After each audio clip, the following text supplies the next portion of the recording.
has concentrate, which if you're unaware like I was, is about 10 to 20 times stronger than bud. Knowing that, the best way to get faded off the pen is by just taking small rips to avoid getting sent into the goddamn shadow realm. For example, the YouTuber DamianLuck925 is very well known for taking multiple blinkers, which is the biggest hit you can take, outside in social situations, most notably in random classrooms, like it's nothing. So me being at my USA Airbnb alone in the confines of my living room, thought to myself, okay, so it looks like the basic hit I should do at least is one blinker, but probably more. Yet what was waiting for me on the other side of Blinker City was something I was not prepared for.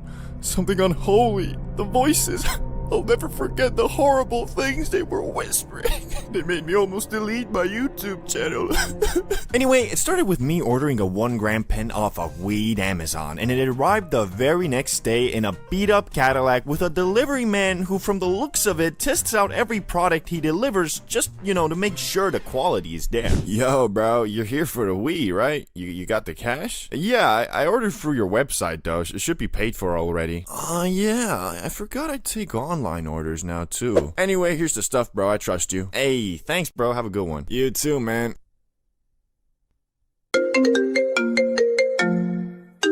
Hello, Mr. Bro. We got a delivery for you from Weed Amazon that should be arriving in an hour or so. Will you be home then? Wait, didn't I just... I'm a gorilla in a fucking scoop. Gonna pull up to the zoo. Oh, I better get out of here. So I went back to the crib, Benjamin in hand, and prepared myself to get faded. And obviously, I went for a blinker, my very first hit. But since I had never smacked the pen before, I inhaled it for about 4 seconds and stopped because it was so light on my throat, I thought it wasn't working, but it actually was. And from that 4-second puff, I was already quite bamboozled, but since I have this weird rule of every time I get new stuff, I break it in by doing a massive hit, I thought, well fuck, I was supposed to do a blinker, and went for it again. I inhaled and inhaled for a good 8 to 10 seconds, but the thing just wouldn't fucking blink. It got to the point where there was tears coming from my eyes and my throat was begging me to stop, and it ended up like...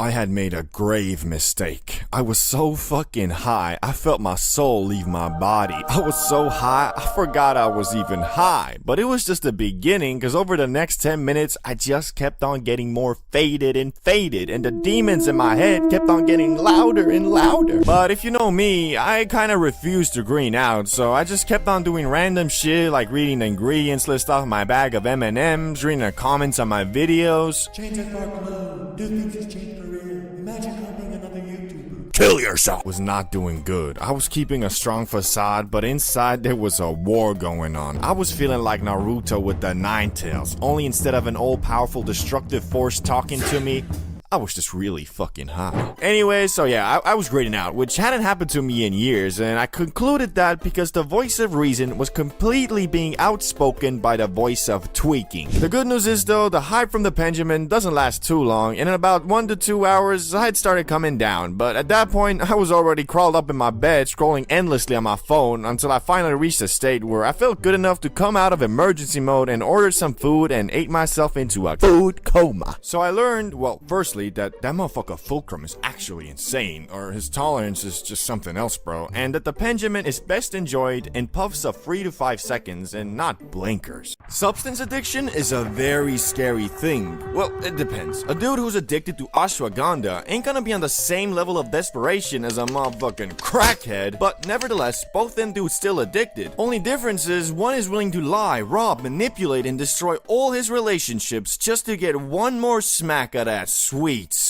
crack. Anyway, since this seems to be a trendy topic right now, we are going to be ranking every substance from S to F based on many factors like addictiveness, how hard it is to quit, how much it affects your life negatively, etc. With F being the hardest to quit and most harmful for you, and S being just a mild addiction. And all of this will of course be presented to you in a family-friendly, comedic, entertaining, and scientific way. So YouTube, please, I'm just a funny stick man. So let's start it off with what your boy might be addicted to just a teeny tiny bit, and that's of course weed. Some people might say you can't get addicted to weed, and to those I say, bro, you dumb as shit. Okay, not to be mean, but that statement is just false, because as humans, we can get addicted to anything and everything. Even shit like a cool breeze on a hot summer's day could get you addicted, because that shit feels nice, bruh. What I'm trying to say is that even though getting physically addicted to the Zaza is quite hard, getting mentally addicted is easier than watching a 10-minute YouTube video. Well, if you're Gen Alpha, this doesn't apply to you with your skibbity toilets and stuff, but you get what I mean. It's all about habit and relieving stress, and even if you smoke up once a day at the end of your day when you got all your shit done and it's time to relax, you still mentally addicted by equating relaxation with smoking the Lord's loud. But overall, if I'm being a $125.5 with you, this isn't too bad, because when you're at this level, you won't start tweaking if you don't have any weed.